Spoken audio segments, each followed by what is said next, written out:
లూకాసు వార్త 7వ అధ్యాయము 37 నుండి 38 వచనాల్లో స్త్రీ ఇక్కడ వస్తూ ఉన్నది.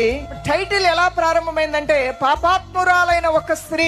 ఆమె చాలా విన్నది. ఆయన సన్నిధికి వెళ్ళాలంటే మామూలు విషయం కాదు. ఆయన పరిశుద్ధుడు, పరిశుద్ధులకి ఆయన దేవుడు. నీలాంటి వాత వేయబడిన మనస్సాక్షి కలిగిన వారు, ఇన్ని ఘోరమైన తప్పులు చేసిన వారు, పాపాలు చేసిన వాళ్ళు దేవుడు చూడను కూడా చూడ, ఆయన మాట్లాడను కూడా మాట్లాడు.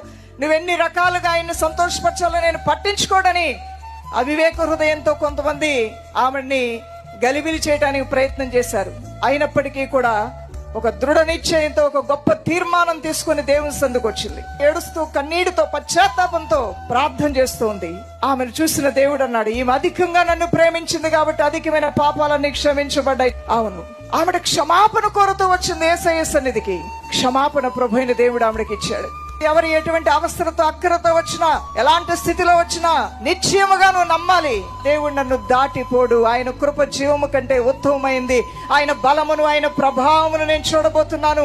ఆయన బలమును చూచుడికే నేను కనిపెట్టుకుని వచ్చినాను. దైవ దర్శన చూసే వెళ్ళబోతూ ఉన్నాను.